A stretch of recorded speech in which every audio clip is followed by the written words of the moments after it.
대단히 덥습니다. 예, 안녕하십니까. 박영환입니다. 오늘도 지난 시간에 이어서 고요한 아침의 나라 세 번째 강좌를 진행하도록 하겠습니다. 2009년에 인류학자들이 인류 역사에 가장 영향을 끼친 인물을 선정하는데 여기에 100인을 선정했습니다. 우선 우리가 40인을 이렇게 비춰보게 됩니다만은 그 첫째가 인류 역사에 가장 큰 영향력이 있는 인물이 예수 그리스도다. 이렇게 학자들이 좀 누구나 다 함께 이렇게 예수 그리스도를 1위로 선정을 했습니다. 이것은 결코 우연이 아니죠. 우리가 이거 역사를 보면은 이 기독교를 빼면은 인류 역사를 논할 수가 없습니다. 고대 사회에서부터 중세, 근현대에 이르기까지. 그 말은 다시 말하면 바로 그 예수 그리스도의 사상이 인류 역사를 지배해 왔다고 이렇게 한마디로 말씀을 드릴 수 있습니다. 더욱이 중세 시대는 말다시피 1000년 동안 기독교 사회였습니다. 물론 유럽이지만은 이처럼 그 예수 그리스도의 그런 그 사상을 중심으로 하는 문화는 이 고대 사회에서도 말씀드린 것처럼 근현대에 이르기까지 이렇게 이어지고 있다는 이런 점에서 보더라도 인류 역사에 가장 큰 영향력을 미치고 있다. 이렇게 말씀을 또 드릴 수가 있습니다. 우리는 또 인류 역사 속에 가장 많이 익힌 책이 뭐냐? 그렇다면 참 물어볼 필요도 없이 성서라고 대답할 수밖에 없습니다. 지금도 성서는 1년에 수만 권씩 찍어내고 있습니다. 인류 역사의 베스트셀러라고 하지만 그 한때 그렇게 많은 독자들이 이제 읽었던 그런 책들은 많지만은 역사를 통해서 이렇게 많이 읽은 책은 없다고 볼 수가 있습니다. 자, 이런 점에서 오늘 우리는 이 예수 그리스도라는 인물, 더욱이 기독교의 역사를 하나의 종교적 차원에서 보지 말고 사회적, 문화적 측면에서 그리고 역사적 측면에서 우리가 이 이야기를 좀 나누고자 그렇게 생각합니다. 성서는 두 권으로 되어 있습니다. 크게 구약과 신약이라는 큰 책으로 이렇게 분류를 해 볼 수 있는데 구약은 이스라엘 민족사고 그 이스라엘 민족사에서 가장 목적지가 뭐냐? 그것이 바로 메시아의 탄생을 예고하고 있다. 이렇게 말씀을 드릴 수 있습니다. 자, 그러니까 예수 그리스도를 바로 이 기독교에서는 메시아로 그렇게 이제 호칭을 하고 있습니다. 자, 그러니까 결국에 유대 민족의 그 2000년 역사를 바라보면 그 2000년 역사의 결론이 뭐냐? 바로 메시아의 예수 그리스도를 막기 위한 역사다. 이렇게 말씀을 들어도 과언이 아닙니다. 자, 1600년 전에 모세가 이스라엘 민족을 이끌고 광야를 건너서 가나안 땅에 돌아오는 과정을 보면은 거기에 율법이 주어지게 되고 그런 율법을 통해서 성막이 지어지고 그 성막을 통해서 결국 가나안 땅에 들어와서 성전을 짓게 됩니다. 근데 그 성전을 예수님은 자기 몸으로 비유하는 그런 내용을 보았을 때 바로 이스라엘 민족이 탄생이 되면서부터 이미 메시아를 정점으로 해서 그 역사가 흘러가고 있다. 이렇게 볼 수가 있습니다. 그리고 예수님이 탄생하기 700년 전에 이사야라는 선지자는 이런 얘기를 합니다. 이는 한 아이가 우리에게 낳고 한 아들을 우리에게 주신 바 되는데 그의 어깨에는 정사를 메었고 그의 이름을 기묘자라 모사라 전능하신 하나님이라 영존하신 아버지라 평강의 왕이라 할 것이니라 그랬습니다. 그러니까 이 메시아이신 예수 그리스도는 어떤 분이냐? 어떤 종교의 지도자의 이전에 바로 인류의 평화를 실현하기 위한 평강의 왕으로 이 땅에 오신다는 겁니다. 이렇게 예수 탄생의 700년 전부터 이미 구체적으로 그 메시아의 어떤 탄생과 사명을 이렇게 좀 적나라하게 얘기를 하고 있습니다. 그럼 그 메시아가 어디로 오느냐? 바로 이스라엘 민족의 수도인 예루살렘으로 오신다 하는 것은 스가랴 보면은 그런 얘기가 있습니다. 예루살렘의 딸들아 즐거워하라 기뻐하라 너희 왕이 내게 오리라.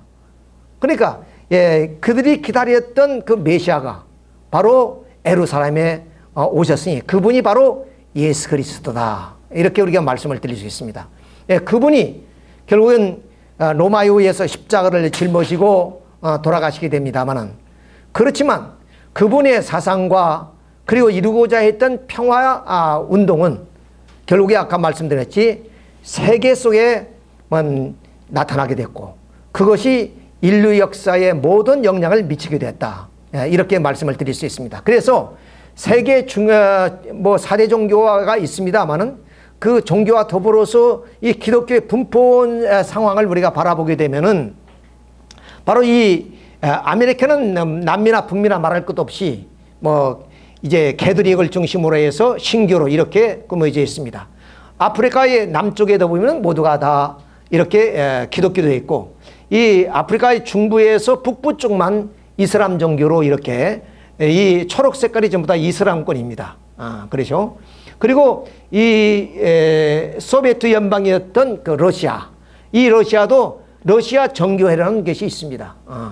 그러니까 기독교죠. 유럽은 말할 것도 없고, 그리고 오세아니아주, 물론 이 동쪽의 나라 가운데는 중국이나 인도는 힌두교, 그리고 동남아시아는 여기에 불교, 우리나라는 이게 좀 여기에 색이 안 들어갔습니다만은 그래도 남쪽은 기독교화된 그런 상황. 자, 이렇게 봤을 때 약 한 23억 정도가 됩니다. 기독교인들이. 숫자적으로는 뭐 상당하고 또 우리가 지역적으로도 그렇습니다만은 이렇게 기독교의 문화권을 우리가 좀 빼고는 인류 역사를 논할 수 없는 그러한 그 문화권을 가지고 있는 것이 기독교 종교라는 것을 먼저 말씀을 드릴 수 있습니다. 그러면 우리는 이 하나님이 그 섭리사를 통해서 오늘 우리 대한민국이 어떠한 그 좀 섭리사의 사명을 띤 민족인가, 이것을 결론적으로 말씀을 드려서 바로 고요한 아침이 나라는 세 번째 주제를 마치고자 합니다만은, 그 내용을 우리가 이해하기 위해서는 먼 고대 사회에서부터 역사를 우리가 거슬러 현대까지 와야 됩니다. 그런 한 시간의 말씀을 드리고자 하는데, 그의 중심이 바로 예수 그리스도였고 그분의 사상에 의한 기독교 문화권을 통해서 인류 역사가 어떻게 참 장구한 역사를 통해서 한반도까지 그 영향을 미치게 되는가 한 것을 오늘 이제 말씀을 드리고자 합니다.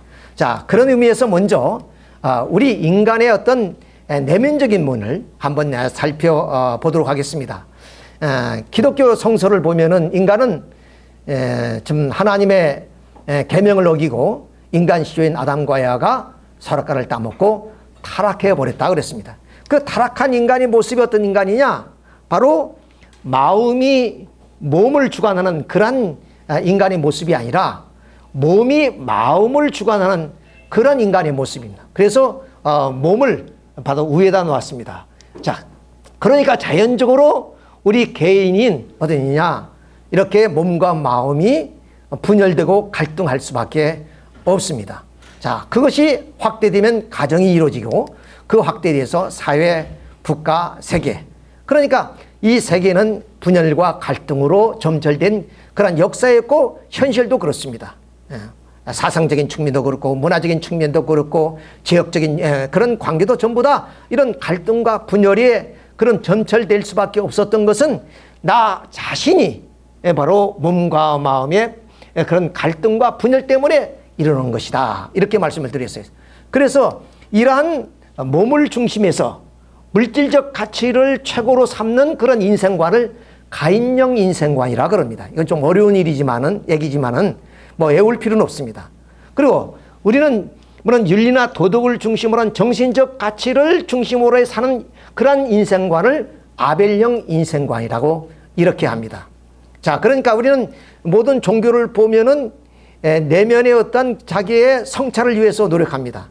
예를 들어서 유교도 수신제가 지국 평천하라 그랬습니다. 내 몸과 마음을 닦아야만이 결국 평화의 가정과 사회를 실현할 수 있다. 이런 불교도 그럼 선불교가 있죠. 자기의 내면을 성찰하는, 그래서 수련하는 그러한 하나의 불교의 신앙. 또 우리 유교에 있어서도 보면은 그 유교의 그러니까 이제 우리는 그 주자학이라 그러죠. 성리학. 그 성리학도 보면은 결국 그 내면의 성찰을 향해서 수양하는 그런 학문이에요. 그렇기 때문에 결국에 이 성리학이 뭐냐면 사회를 등한시하고 자연을 등한시하는 그런 하나의 현상이 벌어지게 되었습니다만은, 이렇게 모든 종교가 내면의 우리의 마음을 성찰하는 수련을 하는 이유가 뭐냐? 이것이 바로 내 자신이 타락으로 말미암아 갈등이 있기 때문에 그렇습니다.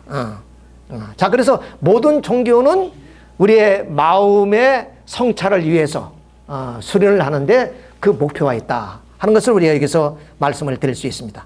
자, 그런데 이것이 뭐냐면 세계적으로 확대돼서 하나의 역사와 문화권으로 나타난 현상이 나타납니다. 그것이 지중해를 중심해서 이러한 그리스와 이러한 유대라는 그 민족을 통해서 확연하게 이렇게 갈등의 거주가 나타나게 된다는 말씀입니다. 자, 여기에 보이는 지도는 여기가 지중해입니다. 이 지중해를 두고서 이 남쪽에는 유대민족이, 그리고 북쪽에는 이 발칸반도입니다만 지금으로 말하면 바로 이 그리스를 중심으로 해서 두 문화권이 형성이 됩니다. 이것이 고대 사회에서부터 그렇게 됩니다. 자, 우리 개인이 몸과 마음의 분립과 갈등이 있듯이 그것이 세계적으로도 하나의 이러한 역사와 문화를 중심으로 하여서 그런 하나의 이 참 가인적 인생관과 아벨적 인생관이 나타나게 된다 하는 것을 말씀을 드릴 수가 있습니다. 그래서 그 그리스 사람들은 어떤 세냐? 이미 BC 5세기 경에 인간은 이성적 존재라는 게 있는, 그렇기 때문에 로고스적 존재이기 때문에 진리를 추구할 때 인간은 행복하다는 거예요. 여기에 그림이 플라톤과 아리스토텔레스입니다.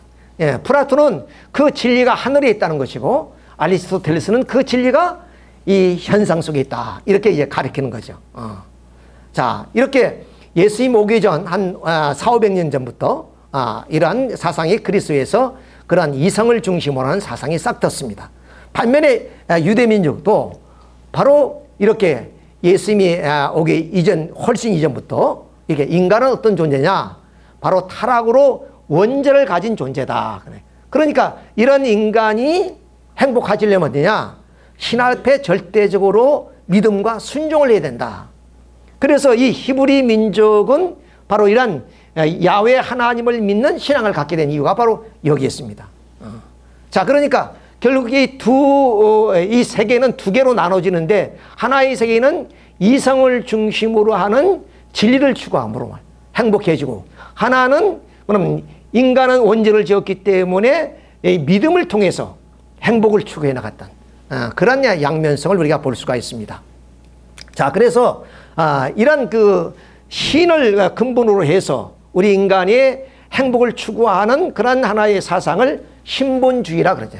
신을 근본으로 해서 우리 인생관을 세우는 것을 신본주의다. 그러면 이 그리스 중심으로 하는 이성적 인간을 상은 어떠냐? 인간은 이 자연의 중심한 하나의 사회, 이 인본주의를 부르짖게 된 거죠. 그래서 신본주의와 인본주의는 이러한 하나의 관계 속에서 나타나게 된다 하는 것을 말씀을 드릴 수 있겠고요. 자, 그러면 이러한 그 두 하나의 사상은 결코 별개의 것이 아니죠. 결국 뭐냐면 이 몸을 중심으로 하는 가인적 인생관인 인본주의도 인간을 행복을 이루고자 하는 것이고, 마음을 중심한 아빌령 인생관인 신본주의도 결국 인간은 어떻게 행복할 것이냐 하는데 문제점이 중심이 되어 있는 것이에요. 자, 그러니까 결국 몸과 마음이 둘일 수 없듯이 이 두 개의 사상도 결국 분립될 수 없는 것이고, 하나로 합해졌을 때 그것이 바로 통일된 하나의 내 몸과 마음 같은 것이고 통일된 하나의 가정, 사회, 국가, 세계가 이루어지는 것입니다. 그러니까 결국 타락으로 말미암아 이 두 개의 인생관이 분립된 것이 역사를 통해서 하나님의 섭리는 그것을 하나로 통일시키고자 하는 것이 하나님의 결국 근본 섭리 역사의 목적이다. 또 인간도 그래야만이 행복하기 때문에. 자, 끝없는 그런 이렇게 분파와 그리고 갈등과 분열을 통해서 인간은 결코 행복해질 수 없습니다. 뭔가 정신세계와 물질세계가 하나가 돼야 결국 인간은 행복해지기 때문에 결국 이 두 개의 사상은 역사를 통해서 결국 하나의 통일점을 향해서 가게 되는 것이다. 이것을 통해서 우리 한반도의 상황을 말씀을 드리고자 하는 것입니다. 자, 근데 이 고대 사회에 있어서 이 두 개의 사상을 하나로 합할 수 있는 그런 하나의 시대가 어떤 시대냐? 바로 로마 시대입니다. 그래서 팍스 로마 나라 이렇게 얘기를 합니다. 그 시대가. 그 말은 무슨 말이냐면은 이 로마의 힘에 의해서 세계가 평정되는 그런 시대라는 거예요. 그것을 통해서 우리는 이제 그 인류 역사가 어떻게 해서 이런 그 인본주의와 신본주의가 하나로 통일로 가는가 한 것을 한번 이 지도를 통해서 한번 살펴보도록 하겠습니다. 지금 여러분이 보시는 이 지도는 이 중동을 비추고 있어요. 중동이라는 곳을 비추고 있는데 유럽이고 여기는 아프리카입니다. 그렇죠? 근데 고대 사회라는 것은 바로 여기 이 정도입니다. 세계란 것이. 고대 시대의 세계란 것은 이 시대를 가리켜서 뭐 세계다 이렇게 표현을 했습니다. 그러니까 결국 지중해와 그리고 지금의 뭐 터키, 그 다음 뭐 중동 지역, 이란, 이라크, 사우디아라비아, 에집트, 더 나아가서는 이란, 이라크 지역, 이것이 고대 사회의 세계관이었습니다. 여기에 역사가 일어났던 거예요. 여기에 고대 역사가 여기서 뭐냐면 흥하고 멸하고 이런 역사가 일어났다. 이런 것을 자, 그걸 자세히 한번 말씀을 드리면, 자, 이 지도를 이렇게 그렸으니까 여러분이 이해가 될는지 모르겠습니다만, 아까 말씀드린 이것이 지중해고, 이것이 유럽이고, 이쪽이 아프리카고, 이것이 아까 말씀드린 중동 지역입니다. 자, 이 고대 여러 제국들이 있었습니다만은, 그래도 문헌상에 나타나는 그런 제국을 먼저 말씀을 드리면 아시리아 제국이 있었습니다. 그 아시리아 제국이란 게 바로 여기가 이스라엘 땅이고, 이 지중해를 중심으로 해서 이 아나톨리아 지역, 이것이 바로 아시리아 제국이라고 그랬습니다. 제국이라는 것은 힘과 그리고 정치력과 문화를 통해서 지배하는 그런 그 힘을 말한 거죠. 그런 것을 우리가 제국이라 해요. 아마 지금 같으면 이걸 제국이라고 말할 수 없죠. 이런 조그마한 땅을 가지고 제국이라 말할 수가 없겠죠. 자, 그 다음 이 아시리아 제국이 누구의 말망하면 바빌로니아의 말입니다. 신바빌로니아죠. 신바빌로니아 말인데, 바빌로니아 제국은 바로 이 정도로 있습니다. 이때 이제 유대 민족이 바빌로니아에 포로 가는 포로 시대를 맞는 그런 때가 됩니다. 이 바빌로니아 제국은 또 누구의 말이면 페르시아에게 망하죠. 페르시아 제국은 상당히 이렇게 확대가 많이 됐죠. 이렇게 해서 이란 지방까지 완전히 지중해를 중심해서. 자, 근데 이 페르시아 제국은 또 이 마케도니아가 있습니다. 여기가 이제 그리스고, 바로 여기에 저 북쪽에 마케도니아는 조그마한 나라가 있는데, 그 나라의 왕자 알렉산더에 의해서 결국 이 페르시아 제국이 멸망을 합니다. 그래서 뭐냐면 이 알렉산더 제국을 중심으로는 헬레니즘 제국이란 제국이 세워집니다. 헬레니즘이란 말은 무슨 말이냐면 이 그리스 문화와 동방 문화를 합친 것을 헬레니즘 문화라 그럽니다. 그게 헬레니즘 제국이란 이렇게. 그러니까 그때 아무리 큰 제국이라 할지라도 알렉산더 제국하면 우리는 대단하게 생각하지 않습니까? 근데 결국 이 정도예요. 이 정도의 제국이었다. 이렇게. 그러면 이런 아시리아 제국, 바빌로니아 제국, 페르시아 제국, 헬레니즘 제국까지 이어져 나오는데, 그 제국이 어디로 모든 것이 다 통일되냐면 로마로 통일돼요. 로마로. 지금 이 말씀을 드리기 위해서 지금 이 역사를 지금 말씀을 드리는 건데요. 자, 그러니까 아시리아 제국, 그리고 바빌로니아 제국 이어서 그 다음에 페르시아 제국. 그럼 알렉산더가 이제 이 제국을 만드는데 33세 열병을 걸쳐 죽어버립니다. 10년 만에 이 페르시아 제국을 멸망시켜요. 그래서 나타난 것이 헬레니즘 제국입니다. 자, 그런데 여기에서 여러분들이 주시해야 될 것이 이 빨간 동그라미가 있는 것이 바로 이스라엘 민족입니다. 이스라엘 나라. 그러니까 이런 큰 제국 속의 이스라엘 민족이 그러면 소멸되지 않고 역사 속에 사라지지 않고 꿋꿋하게 남아집니다. 우리 민족이 단군 이래 931번이나 외침을 당했다 그러죠. 그렇지만은 우리 민족이 역사 속에 사라지지 않았어요. 거대한 명나라, 청나라, 원나라는 다 역사 속에 사라졌지만 우리나라는 사라지지 않았어요. 그것처럼 이 이스라엘 민족도 돼야 이 아시라의 제국에서 북쪽 이스라엘이 멸망하고 바빌론에서 남조 유대 성전이 파괴되고 페르시아에서 또 뭐냐면 속박되고 이런 제국이 형성되면서 뭐냐면 속박되었지만은 역사 속에 꿋꿋하게 살아남아요. 로마 시대까지. 자, 그런 거 보면 그 지리적인 여건이나 민족사나 이 우리나라와 아주 흡사합니다. 아주 강대국에 포위되어서 조그만 나라가 그야말로 좀 역사 속에 그 많은 고난을 겪지만은 결국에 지금까지도 살아남는단 말이죠. 자, 이걸 여러분들이 주시해 볼 필요 있습니다. 자, 이런 하나의 고대 사회의 제국들이 다 어디로 가느냐? 랑케는 이런 얘기를 합니다. 로마는 마침 호수와 같다. 그러니까 모든 고대 역사가 로마로 흘러 들어왔다. 이런 얘기를 해요. 자, 이걸 이제 보여드리겠습니다. 우선 그걸 보기 전에 아까 말씀드렸던 알렉산더 제국이 결국에 이 헬레니즘 제국을 이루게 된다 그랬습니다. 그러니까 알렉산더 대왕이 갑자기 죽는 바람에 장군들에 의해서 결국 권력 다툼이 생깁니다. 그래서 이 50년 동안 권력 다툼에 의해서 알렉산더 혈통은 다 사라져요. 그 다음 이렇게 마케도니아 왕국, 시리아 왕국, 에집트 왕국 이렇게 이제 세 제국으로 나누어집니다. 이렇게 나누어져요. 이 시대가 한 300년 가는데 이걸 헬레니즘 제국이라 그래요.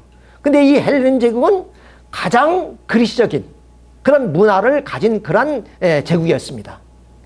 이 제국에 의한 문화가 이것이 페르시아라고 했고 페르시아에서 또 이슬람으로 넘어왔고 그 이슬람 문화가 다시 서유럽으로 넘어가서 서유럽의 근대화를 이루는 그런 역사를 합니다. 그건 장관 역사이기 때문에 말씀을 드릴 수는 없습니다만은 아무튼 이 헬레니즘 시대가 대단히 중요한 시대다 하는 것을 말씀을 드리고자 해서 드리는 말씀입니다. 근데 이 마케도니아 왕국은 로마에 의해서 여기 로마가 출발됩니다. 로마에 의해서 BC 140년경에 망합니다. 그 다음 여기 시리아 왕국이 한 50년에 망했고 폼페이오에 의해서요. 그 다음 에집트 왕국이 BC 30년에 그러니까 예수님을 기점으로 하죠. 예수님이 오기 전 30년 전에 에집트 왕국이 멸망하면서 이 헬레니즘 제국이 완전히 로마화됩니다. 로마화돼요. 이때 에집트 왕국의 마지막 왕제가 바로 클레오파트라입니다. 클레오파트라가 마지막 왕제. 안토니우스하고 합작해서 옥타미누스 장군과 싸우다가 결국 멸망을 하죠. 그 에집트 왕국이 BC 30년에 망해요.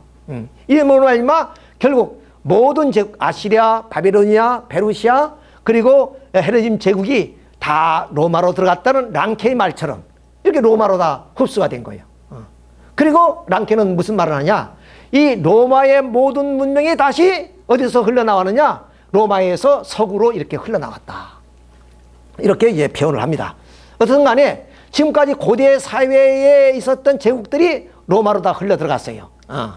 자, 그래서 이렇게 로마는 지중해를 통일한 그런 광범위한 땅과 그리고 사통팔달한 도로 그리고 그 문화를 중심해서 세계를 지배했기 때문에 어느 나라도 대적할 수 없어요. 그래서 이 로마를 팍스 로마 나라 이렇게 얘기를 합니다. 이게 로마 제국이었어요. 자, 그러니까 이 로마 제국에서 어디야? 이런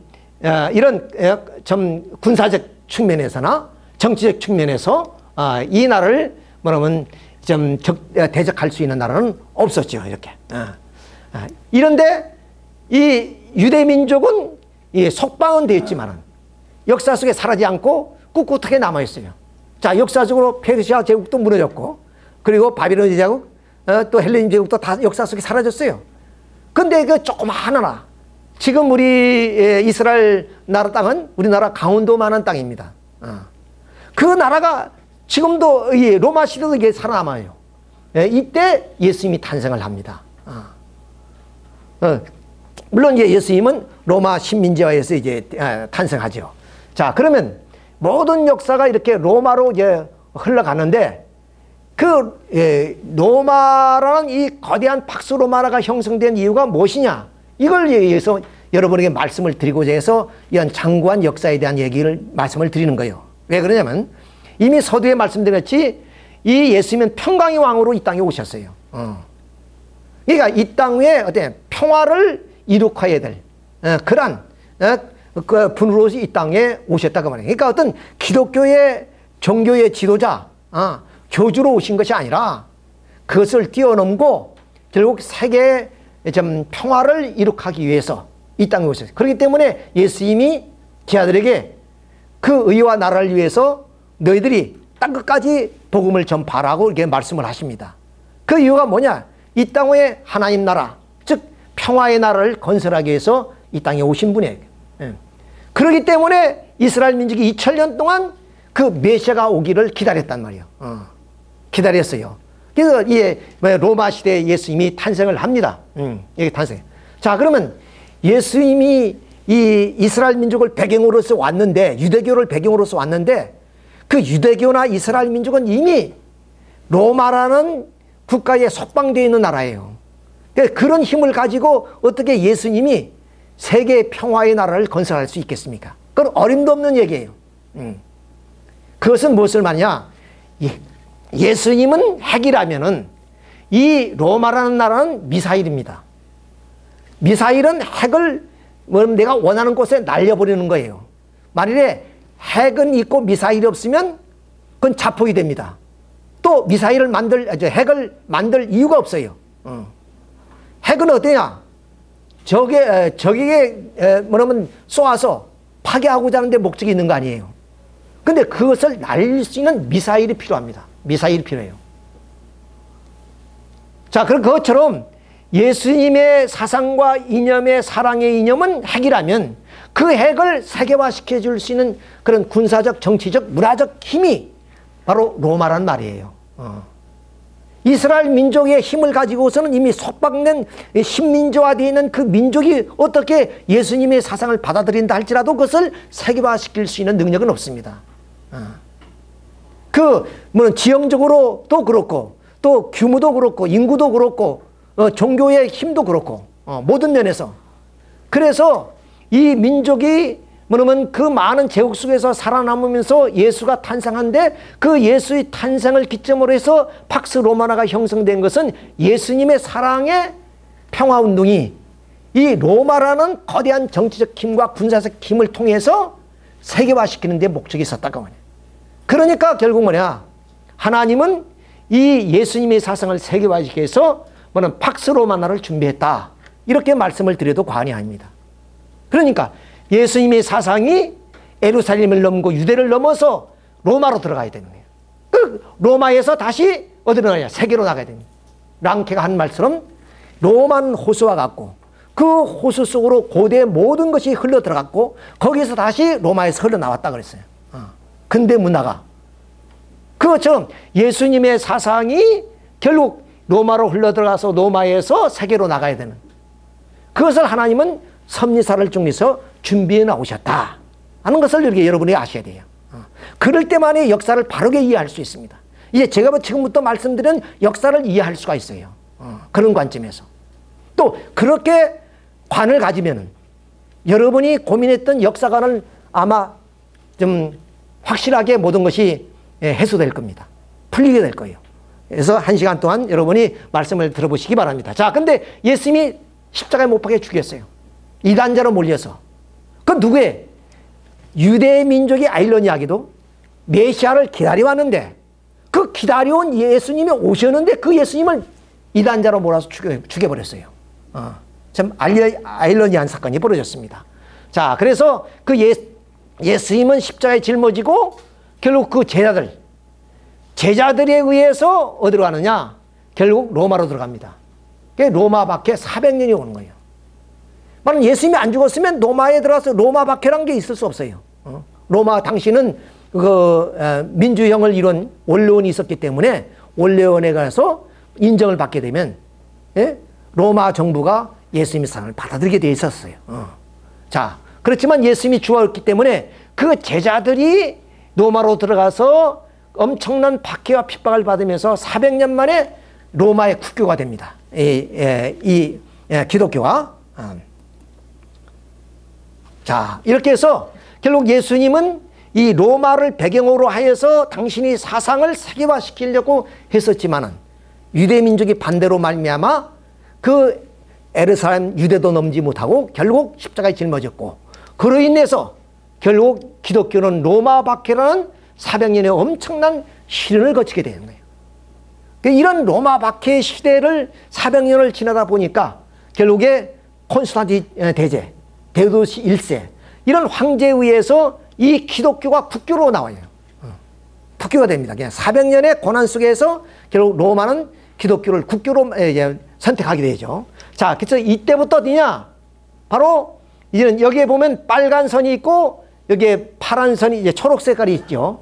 요걸 좀 주시기 바랍니다. 그러니까 지금까지 역사는 이렇게 이 가인령 인생관과 아벨령 인생관으로 올리다가 로마 시대를 통해서 예수님을 통해서 이것이 하나로 통일하고자 했던 겁니다. 그런데 오히려 반대를 받아서 이 인본주의가 신본주의를 박해하는 그런 상황이 로마 시대 박해 400년이었다 그 말이에요. 이걸. 이 선을 잘 주시해 보셔야 돼요. 자, 그래서 국교가 되었으니까 어떻게 했어요? 이제는 신본주의가 지배하는 그런 사회가 되었고, 그 다음 인본주의가 밑으로 내려왔죠. 여기서는 어떠냐? 이 인본주의와 신본주의인 가인령 인생과 아벨 인생관이 통일되는 하나의 세계. 이것이 기독교 문명권 시대예요. 이것이 중세라 그럽니다. 중세. 중세는 적어도 5세기에서부터 뭐 한 14세기, 15세기까지 한 1000년 이렇게 말씀을 드릴 수 있어요. 1000년 동안. 그러니까 이 예수님의 그런 사랑의 메시지를 통해서 결국에 뭐냐? 이런 좀 인본주의자들도 끌어들이고 또 신앙하는 사람과 하나가 되어서 이 땅의 평화의 세계, 즉 예수 그리스도가 이루고자 하는 그 평화의 세계를 실현해야 된단 말이에요. 그런데 물도 고이면 썩는다 그랬죠. 교회가 1000년을 이어다 보니까 결국 교회가 부패하고 타락해요. 그러니까 어떻게 보면 이 나라를 다스리는 국왕보다는 이 종교의 지도자는 교황이 더 권력을 가지게 돼요. 국왕을 지배하는 입장까지 서게 됩니다. 그러니까 교회가 타락하지 않았다고 할 수가 없는 그런 상황까지 왔습니다. 그것이 이제 계속되어질 때 어떤 이 중세사회 현상이 벌어지냐면 십자군 전쟁이라는 전쟁이 벌어져요. 아주 역사적인 전쟁이 벌어집니다. 그러니까 십자군 전쟁이라는 게 어떤 거냐 하는 것을 한번 살펴봅시다. 그림으로. 자, 다시 이 유럽과 이 뭐냐면 중동 지역을 지금 비추고 있습니다. 여기가 예루살렘이에요. 유대 나라인데 여기 예루살렘이 이슬람이 뭐냐면 정복하고 있었습니다. 그러니까 여기는 이제 기독교 성지인데 기독교 성지만 아니라 이슬람이 성지도 해요. 유대교 성지기도 하고 이런 세 종교의 성지인데 이것이 셀주투르크가 이 성지를 지배하고 있었습니다. 그리고 심지어는 기독교 순례자들이 성지 순례하니까 박해를 해요. 죽이기도 해요. 자, 이래서 일어난 것이 십자군 전쟁입니다. 1096년에. 그래서 이 십자군과 그리고 이슬람군이 뭐냐면 서로 대결을 했던 장소. 이것이 얼마나 200년 동안 싸웁니다. 200년 동안.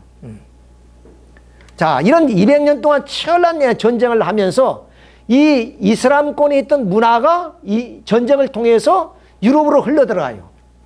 그것은 알기 쉽게 말씀을 드리면 여러분이 이 당나라 시대에 고선지 장군이 있어요. 우리나라 고구려 후손이라 그래요. 이분이 이 사라센 제국과 싸움을 할 때 7만 대군을 이끌고 사라센으로 가서 싸웁니다. 달라스라는 곳에서. 그런데 대패를 해요. 패배를 합니다.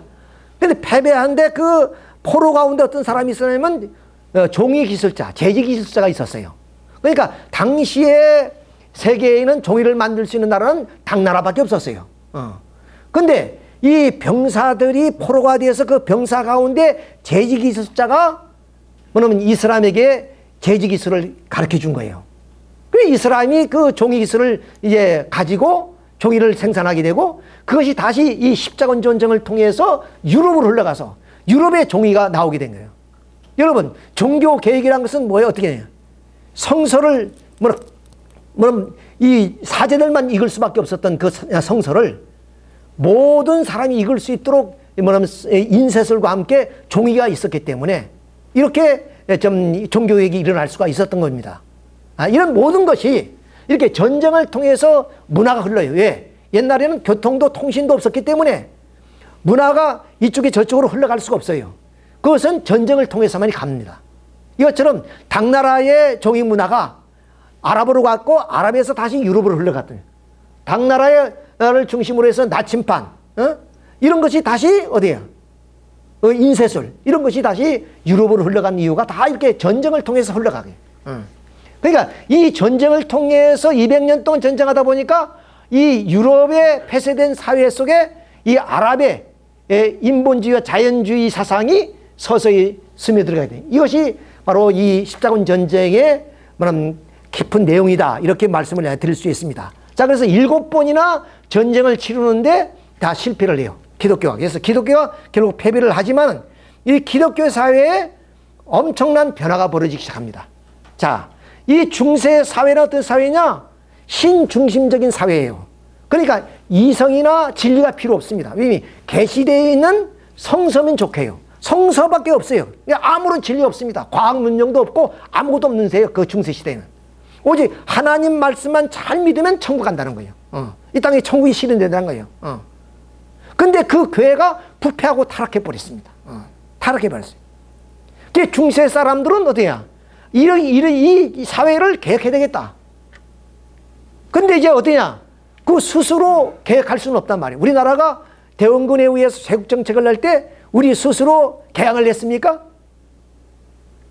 78년이죠. 바로 일본에 의해서 강화도 좀 조약을 통해 가지고 우리가 개항을 합니다. 그렇죠. 그에 뭐 미국과의 그런 좀 조약을 맺고 개항을 하고. 그러니까 우리 스스로 개항하지 못하고 외세에 의해서 개항을 하듯이 이 중세 사람들도 스스로 개혁할 수가 없었어요. 그거는 기독교 세력이 워낙 강하니까. 자, 그래서 십자군 전쟁을 통해서 그러한 자유주의 사상, 즉 인본주의가 유럽으로 흘러 들어옵니다. 유럽으로 흘러 들어와서 그 유럽을 깨우게 하는 그런 운동이 벌어요. 자, 그것이 어떤 운동이냐? 그것이 바로 헬레니즘 부흥이다. 예, 문해부흥이다. 그런 말이죠. 이게 문해부흥이다. 아마 이 고등학교 역사를 공부하다 보면 이런 공부를 하셨을 거예요. 문해부흥이다 하는 거예요. 그건 뭐냐? 바로 이 그리스 로마 시대에는 아까 말씀드린 인간은 이성적 존재로서 진리를 탐구함으로써 우리 행복을 추구해 나갈 수 있다 그랬어요. 그러니까 이 그리스나 로마 사람들은 어디냐? 어떤 신적인 계시가 아니라 인간의 자유의지에 의해서 이성을 통해서 문명을 이루어 나왔단 말이야. 문화를 이루어 나왔단 말이야. 그런 하나의 시대로 돌아가자 하는 운동이 벌어지는 거예요. 예, 그것이 그런 운동이 점차 이탈리아에서부터 쭉쭉 이제 프랑스, 독일 쪽으로 올라오면서 결국 중세 사회를 개혁하자는 운동으로 일어난 것이 바로 문해부흥입니다. 이 문해부흥으로 말미암아 근대 사회가 열려요. 그 말은 뭐냐면 우리 조선 사회와 비교하면 돼요. 엄청난 이 세국정책, 1840년 그 중국의 아편전쟁이 일어나는데 엄청난 충격을 받았어요. 왜? 이 청나라는 것은 이 아시아의 종주국이고 세계의 중심이라고 생각했습니다. 이 동북아시아 사람들은. 그런데 이 저 섬나라의 영국에 의해서 그냥 청나라가 침몰을 당합니다.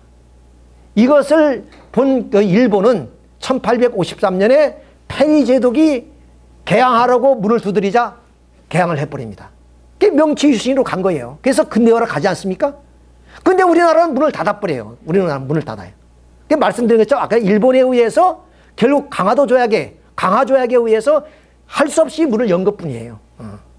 그것처럼 중세사회 1000년 물이 고이면 썩듯이 썩었어요. 근데 그것을 계약할 수가 없는 상황이었어요.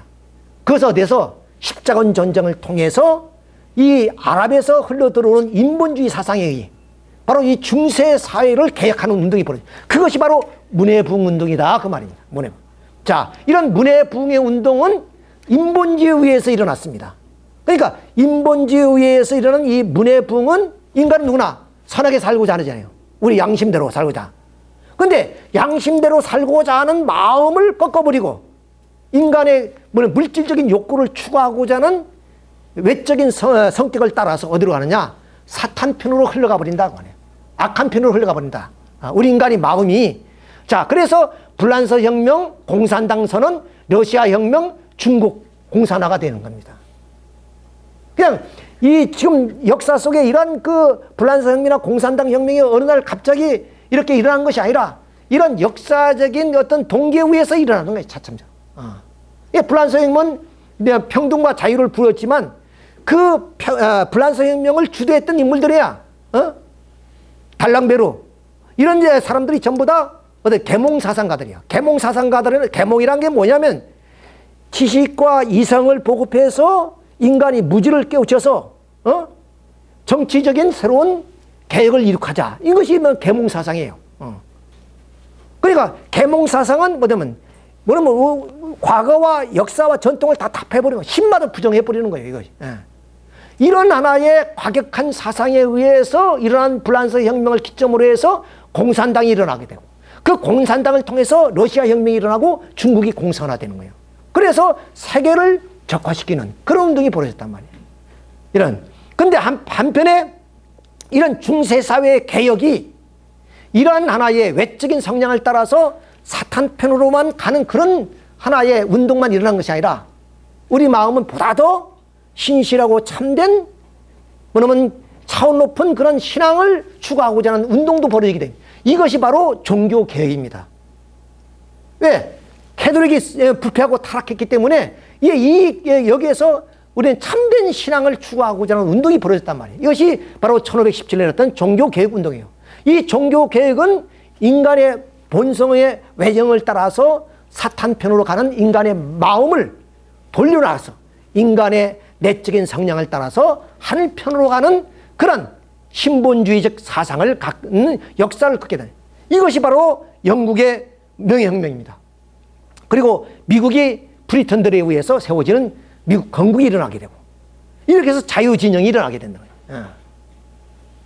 그러니까 결국에 이 중세사회 암울하는 이 시대에서 바로 십자군 전쟁을 통해서 인본주의가 흘러들어오고 그 인본주의에서 문해부흥과 종교개혁을 통해서 역사는 이 중세시대의 인본주의와 신본주의가 통일하지 못한 것을 다시 역사는 분립해서 세계사가 달려왔단 말이야. 이것이 바로 근대사입니다. 근대에서 현대까지 오는 이 역사예요. 여기가 중세고 여기가 고대사회입니다. 고대사회에서 중세로 넘어왔고 중세에서 인본주의와 신본주의가 하나로 통일되지 못하니까 교회가 부패해서 타락해버렸어. 그래서 근대화가 열리면서 근대로 들어오면서 인본주의와 신본주의는 확연하게 두 개로 나누어서 이렇게 역사가 줄기차게 나오면서 계속적으로 분립과 대립과 투쟁을 해온 거예요. 그것이 현대에 들어와서 냉전체제로 뚜렷하게 나타납니다. 자, 이것이 인류 역사예요, 여러분. 아니, 여러분들이 이것만 잘 이해하면은 인류 역사를 이해하는 것은, 공부하는 것은 아무것도 아니에요, 사실은. 자, 이렇게 역사를 말씀을 해드리고, 그러면 이런 그 줄기차게 달려온 그 역사의 종착점이 어디냐? 그냥 평면상에 마침 두 열차가 그냥 좀 달리듯이 그렇게만 가는 것이 아니라 어디에 종착점이 있을 것이다. 그 종착점을 지금부터 말씀을 드리고자 해요. 자, 이제 이 문해부흥과 종교개혁을 통해서 여기에서 영국이라는 이 나라가 나타나게 됩니다. 우리는 영국을 해가 지지 않은 대영 제국이라고 그러죠. 이런 그 대영 제국이 탄생하는 배경이 있었는데 그건 뭐 시간이 없어서 말씀을 드릴 수 없고, 이 대영 제국에서 어떠냐, 이 뭐냐면 혁명이 벌어져요. 청교도 혁명이란, 그러니까 신앙을 뭐냐면 독실하게, 신실하게 그렇게 신앙생활을 하고자 하는 그런 사람들을 우리는 청교도인들이라고 그래요. 신교도인데, 자, 그 청교도인들이 이 영국교회에 의해서 핍박을 받습니다. 박해를 받아요. 그래서 그들이 메이플라워를 타고 1620년 미국으로 건너옵니다. 지난 시간에 말씀을 자세히 드렸습니다. 자, 그래서 미국을 건국해요. 기독교 정신을 가지고. 근데 또 여기에 문해부흥을 통해서 이것이 인간의 외적인 성향을 따라서 사탄폰으로 흘러들어와서 공산주의를 낳았다 그랬습니다. 그 공산당 선언이 어디냐? 공교롭게도 영국에서 해요. 카를 마르크스가 1848년에. 자, 공산당 선언을 통해서 70년 동안 유령으로 하늘에만 우리 관념상에만 있다가 그것이 1917년 볼셰비키 혁명을 통해서 바로 동토의 땅 러시아에다 혁명이 벌어집니다. 이렇게 해서 동토의 땅에 공산주의라는 사상이 발을 들여놓게 됩니다. 자, 그러면 이렇게 영국에서 났던 하나의 신교의 자유를 위해서 찾아온 하나의 사상이 미국을 만들었고, 그 다음 공산당 선언을 통해서 사람이 이런 하나의 유물론주의 사상을 통한 공산주의인 소비에트 연방이 탄생하게 됩니다. 그 두 개의 이런 그 정치적인 체제를 중심으로 해서 어디에서 만나게 되냐? 바로 한반도에서 만나는 것이 바로 38선이다 그 말이에요.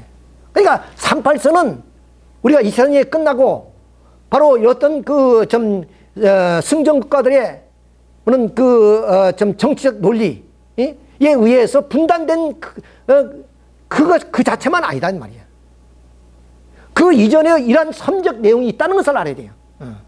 물론 그것도 부정할 수는 없지만은, 그러나 그것이 곧 근본적인 원인은 아니다는 거예요.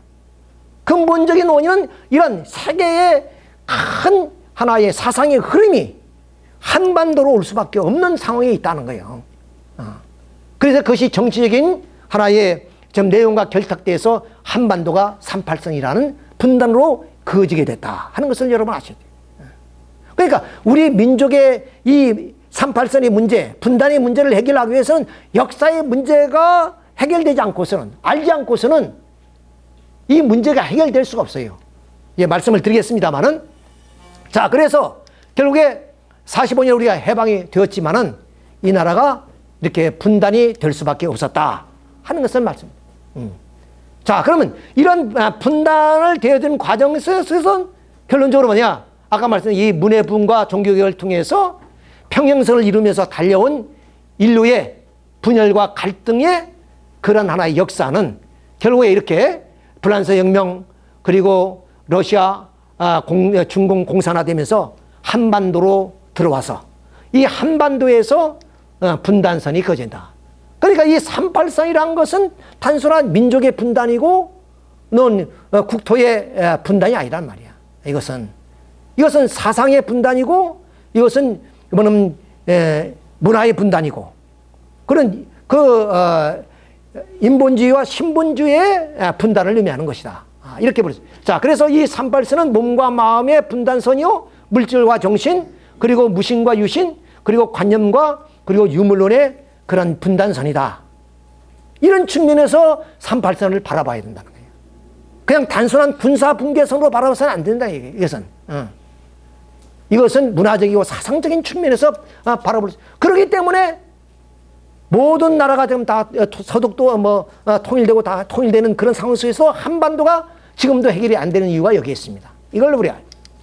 자, 그래서 하나는 가인형 인생과로, 그리고 아벨형 인상으로 나눠지게 되고, 그것이 바로 공산주의라는 정치 체제로 굳어진 것이 북한이고, 민주주의 정치 체제로 남은 것이 남한이다. 그래서 북한은 뭐냐? 바로 이 주체 사상을 통해서 김일성이가 어버이 수령이 돼요. 이건 위대한 사상입니다. 어버이다. 우리는 천륜이라 그러죠, 천륜. 천륜을 우리가 끊을 수 없습니다. 그런데 김일성이는 어떻게든지 이 공산주의가 얼마나 좀 이 좋은 말은 다 써요. 좋은 말은 다 써. 자, 여러분, 저 동무란 말 얼마나 좋은 말이에요. 친구란 말보다 동무란 말이 더 친근감이 있습니다. 친구는 사귈 때 친구예요. 근데 동무는 뭐냐면 꽃을 내놓고 동네에서 놀면서 동무가 되는 거예요. 동무. 그러니까 동무란 더 친근감이 있는 거예요. 그런 좋은 말을 써요. 그놈들은. 먼저 우리가 쓰기 전에. 또 인민이라는 말도 돼요. 우리는 국민이라는 말 쓰죠. 그럼 국가의 백성을 의미하는 거예요. 인민이라는 것은 국가를 넘어서는 거예요. 그렇잖아요. 민족을 넘어선 거란 말이에요. 얼마나 좋아요. 그놈들이 썼기 때문에 우리가 못 쓰는 거예요. 그러잖아요. 사회주의, 민주주의는 정치제도입니다. 자본주의라는 것은 경제체제고, 사회주의라는 것은 우리의 삶을 만들어주는 그런 사상체계예요. 근데 그것도 공산주의가 먼저 들고 나왔어요. 공산주의가 먼저 나오기 전에 사회주의 많이 있었습니다. 뭐 캐톨릭 사회주의, 뭐 프로테스탄트 사회주의, 뭐 이런 사회주의 운동들이 많이 있었어요. 근데 공산주의가 좋은 건 먼저 다스려요. 공산주의가 얼마나 비상하다는 것을 우리가 알아야 됩니다. 그러니까 우리가 동물한 말도 못 쓰고 인민이라는 말도 못 쓰고 사회주의라는 말도 못 쓰잖아요. 사회주의 쓰면 공산주의 사회주의인 줄 안단 말이에요. 이렇다니까요. 근데 김일성은 한수도 어버이 수령이라서 어버이 수령. 정치 체제에 의해서 정치 지도자는 임기 기간이 지나가야 끝나야 됩니다. 자기 초야로 묻혀야 돼요. 근데 어버이는 이거는 지워질 수 있어요. 천륜이기 때문에. 그러니까 북한 인민과 김일성이 어떤 관계냐? 정치 지도자의 수령이고 그 관계가 아니라 어버이와 자식의 관계예요. 부자지 관계라고 말해요. 부자지 관계. 이 천륜을 누가 끊겠어요? 이 천륜을. 자, 그래서 이 천륜의 얘기를 나왔으니까 말씀을 드리는 건데, 자, 평양 시내 카프레도 하는 거죠. 자, 이렇게 붉은 광장에서 이렇게 붉은 군대가 하는 거고, 이것은 2003년인가 5년에 대구의 유니버시아 세계 대회가 있었어요. 그때 북한 미녀들이 응원으로 이제 왔었는데, 그때 김대중 대통령하고 김정일 위원장이 서로 만난 후기 때문에 서로 우리가 이제 환영한다는 입장에서 프랭카드로 밖에 내걸었습니다. 근데 마침 그날 보슬비가 내렸어요. 이것을 본 이 미녀 응원단들이 버스로 가다가 차에서 내려서 어찌해서 우리 위대한 지도자 김정일 위원장이 비를 맞을 수 있느냐, 이렇게 해서 이 철거하는 장면입니다. 철거하는 장면. 그러면서 우리에게 보이는 눈초리를 보십시오. 자기들이 지도자에 대한 훈무하는 마음. 그러니까 이 아들인 김정일한테도 그런데 어버이 수령인 김일성 수령한테는 오직 하겠습니까? 절대적인 생명을 걸고 뭐냐면 그 어버이 수령을 받드는 그런 사상이 스며들 수밖에 없는 것이다. 자, 이것이 뭐냐면 이 북한 체제에 맺어진 부자지 관계입니다. 부자지 관계. 자, 뭐냐면 동지나 동무나 누구는 다 배신할 수 있어요. 근데 자식이 부모를 배신할 수 있습니까? 자, 이것이 참 김일성이 기발한 아이디어다, 이렇게 볼 수 있고. 그러니까 북한 체제는 어떤 정치 체제 이전에 종교 체제입니다. 종교 체제. 종교 공동체예요. 자, 그래서 뭐냐면 어떤 사람은 10대 종교의 가운데 200만 신도를 가진 그러한 그 북한의 김일성 종교다, 이렇게 얘기를 하고 있습니다. 자, 그러면 이러한 김일성이 어버이가 됐다면 이거 진짜 어버이입니까? 지금도 오늘 굶어 죽는 사람이 얼마나냐? 김일성에 의해서 500만이 우리 6.25 전쟁 때 희생됐습니다. 그리고 김일성에 의해서 고난의 시절에 200만이 굶어 죽었어요. 그 사람이 어떻게 해서 어버이 수령이 될 수 있냔 말이야. 그럼 한마디로 가짜 어버이다, 그 얘기예요. 자, 그러면 진짜 아버지가 나타나야 될 거 아니에요. 왜? 공산주의를 이기려면 그보다 더한 사상이 있어야 돼요. 그보다 더한 우리 어떤 그 문화가 있어야 됩니다. 자, 그러면 거기는 어버이 수령이라고 했으니까 우리는 이 민주주의를 통해서 참부모가 나타나요. 참부모가. 참부모 사상이 돼. 그것이 바로 기독교에서 부르짖는 그런 사상입니다. 왜? 아까 이사야에서 말씀드렸죠. 예수 오기 700년 전에 어떤 일이냐?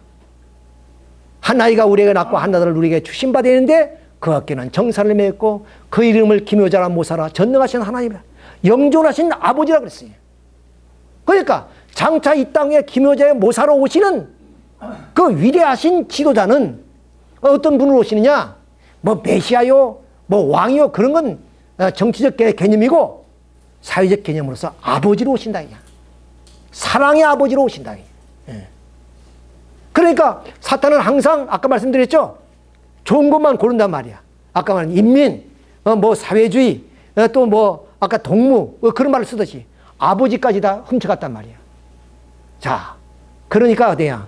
이 민주주의 사회에서는 어떻게 참부모라는 그런 용어가 나와야 된다. 참부모 사상이 나와야 된다. 참부모 사상이 나와야 된다. 그런 하나의 사상이 비로소 나올 때 이 거짓된 부모의 사상이 극복되어지고 통일로 갈 수 있고 이 모든 분단이 다 허물어질 수 있다. 왜? 가족관계에서는 잘난 놈도 없고 못난 놈도 없잖아요. 자식이. 부모한테는 오히려 못난 자식이 더 안쓰럽고 잘난 자식한테 용돈 받아가지고 부모님이 못난 자식한테 준다니까요. 이게 부모의 사랑이 이것이. 부모한테는 잘남과 못남이 없고 높고 낮음이 없단 말이죠. 그것처럼 오늘 이 평화의 세계, 평등의 사회, 우리가 추구하는 사회주의 사회는 어떤 사회냐? 부모를 모시고 사는, 참부모를 모시고 사는 그런 하나의 사회를 만들자는 것이 문 총재님의 그런 사상운동이에요. 여기에 뭐 UPF 회원, 남북통일 여러분들이 다 있지만 그 운동의 그 종착점이 뭐냐? 부모 사상을 가지고 이 땅 위에 평화의 세계를 건설하자는 거야. 저 북한 놈들 때려잡고 우리가 다 원수를 갚고 그런 것이 아니라 사랑으로 용서하고 사랑으로 품어주자 이거야. 그럴 때만이 남북 통일이 성취될 수 있고 통일된 조국을 이루고 갈 수 있다. 만약에 그런 증오심을 가진다면 통일이 되더라도 그들은 지하에서도 우리를 원수를 갚기 위해서 일을 간단 말이야. 자, 그래서 부모의 사랑이 아니고서는 통일도 이룰 수 없고 이 땅에 인류 평화가 실현될 수가 없다 하는 결론에 이르게 된다는 것을 말씀을 드립니다. 자, 그러면 이 한반도의 분단 상황이 얼마나 심각하냐 보십시오. 이 핵 하나를 놓고도 해결하는데 어떠냐? 당사국 간에 그걸 해결하는 것이 안 되고 그러면 소련, 중국, 북한 이런 하나의 좀 인본주의 사상을 가진 공산주의 사상을 중심으로 하는 뭉쳐졌고 여기는 민주주의 세계는 미국과 일본과 한국을 중심해서 이렇게 핵 문제 하나만 해결해도 그렇게 됐단 말이야.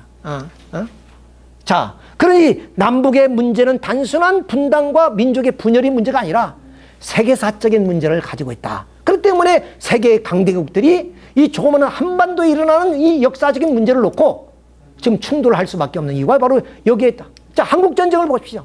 한국전쟁을 통해서 그럼 냉전체제가 완전히 타락하게 됩니다. 즉 공산주의와 민주주의라는 양 진영이 나타난단 말이에요. 이것이. 자, 한반도를 중심해서 조그마한 민족이 어떻게 보면은 민족끼리 그런 분단의 문제고 또 민족 간의 그런 전쟁이에요. 이거 국제전쟁이 아니었단 말이야.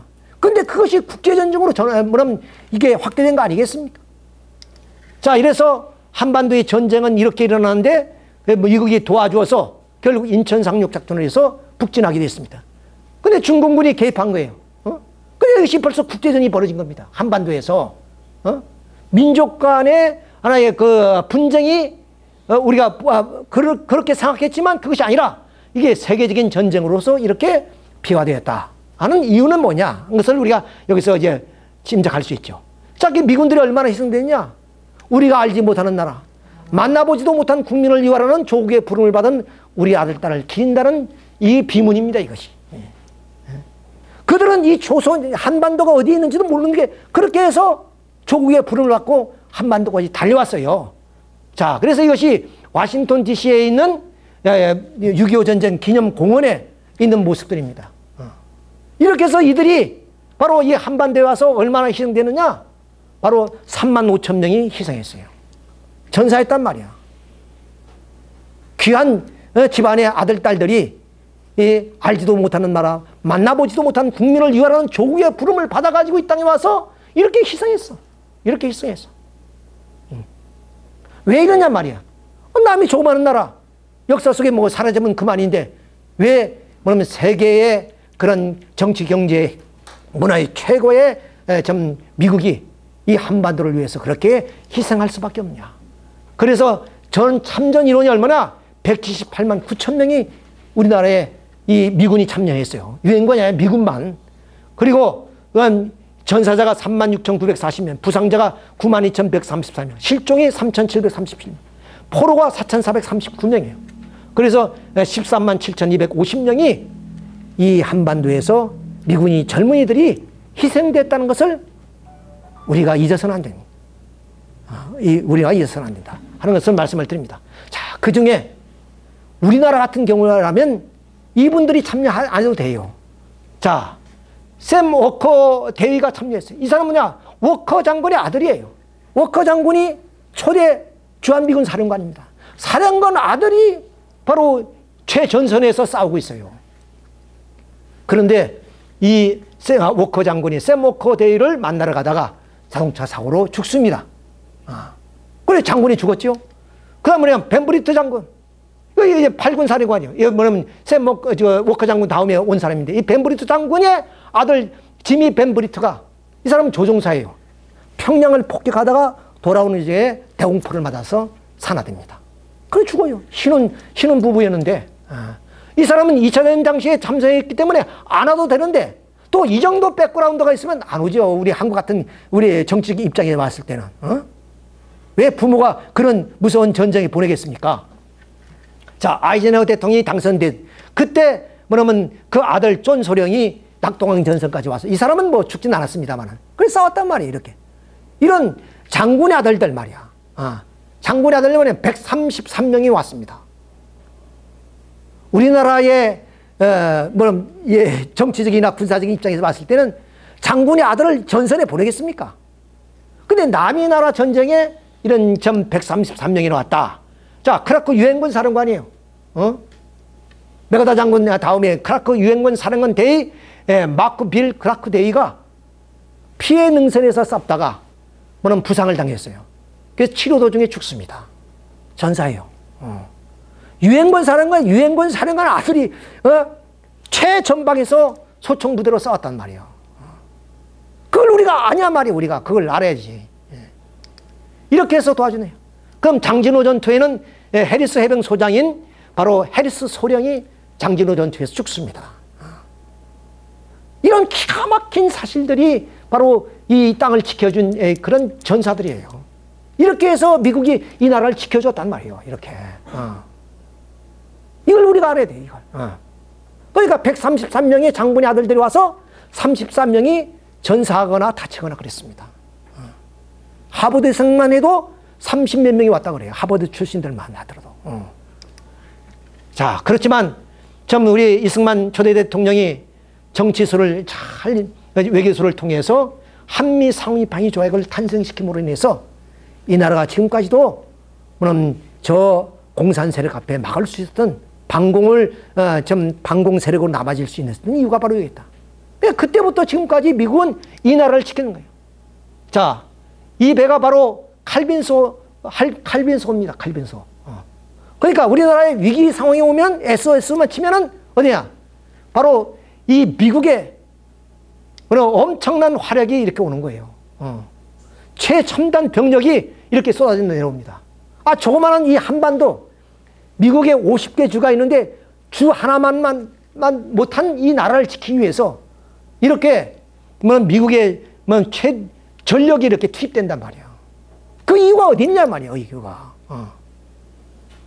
그리고 이미 1강의, 2강의 때 말씀을 드렸습니다만은 우리 130년 전에 이 운둔의 땅 조선, 그들이 누구에 의해서 이 나라가 계몽이 되고 근대화돼서 오늘 이런 나라가 이룰 수 있었느냐.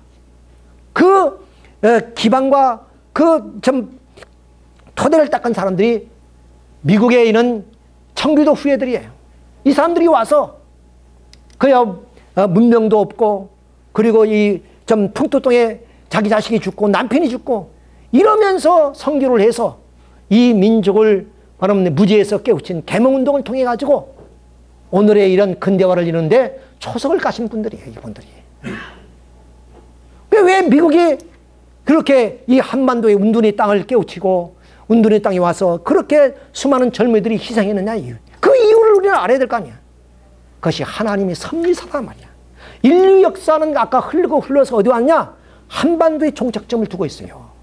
그래서 남북이 분단됐고 그 분단을 통해서 이 땅의 평화를 실현하기 위해서 미국은 마침 20세기 팍스 로마와 같은 팍스 아메리카나예요. 팍스 아메리카예요. 그러니까 2000년 전에 팍스 로마나는 예수님이 사상을 세계화시키기 위해서 이스라엘을 위해서 말하면 노마가 존재했던 것과 마찬가지예요. 노마가 있었던 것이 노마가. 마찬가지로 오늘의 팍스 아메리카나는 뭐냐? 바로 대한민국을 위해서 존재한다고 봐야 돼요. 대한민국에 보호하기 위해서 하늘의 그런 축복을 받았다. 그렇게. 그러니까 미국이 절대로 섭리사적으로 한국을 떠날 수 없습니다. 승리하는 그날까지.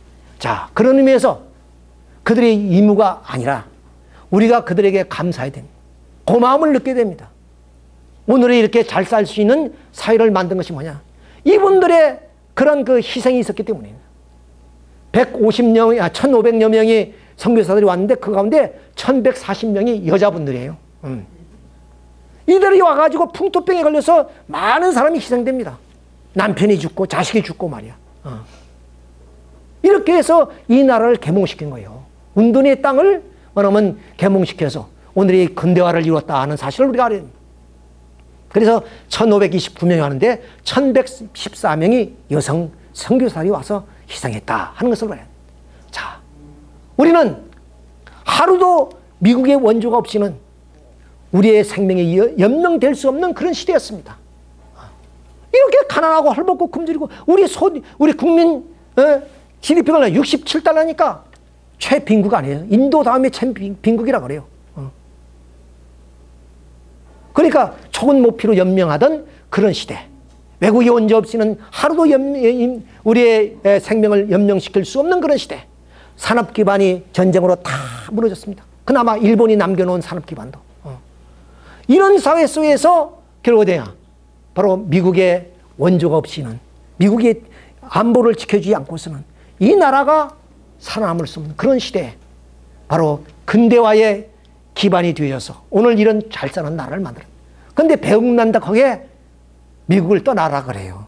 미국을 떠나. 미국을 떠나면 어떻게 우리가 이 나라의 국방을 지키고 이 조국을 이어나갈 것인데요. 대안도 없이 말입니다.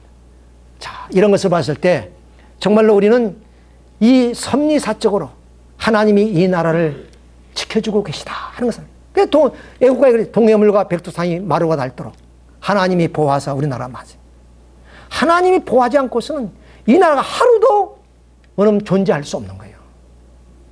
그런 은혜를 생각하고 그런 감사함을 생각하면서 우리가 이 조국을 더욱더 뜨겁게 사랑하는 여러분이 되었으면 좋겠습니다.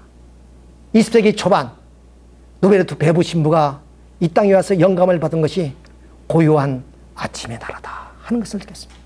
그리고 이 운둔의 국가를 서방에 알리신 분이기도 합니다. 그것은 바로 노베르트 배부 신부가 이런 하나님의 섭리를 잊고 있었다 그 말입니다. 그래서 이 나라에 상황이 비친다는 것을 느끼고 이러한 고요한 아침의 나라라는 말씀을 하셨다고 이렇게 볼 수 있습니다. 이 고요한 아침의 나라는 주제로 오늘 세 번째 강좌를 함으로써 오늘 이 모든 강좌를 마치도록 하겠습니다. 여러분 대단히 감사합니다. 네.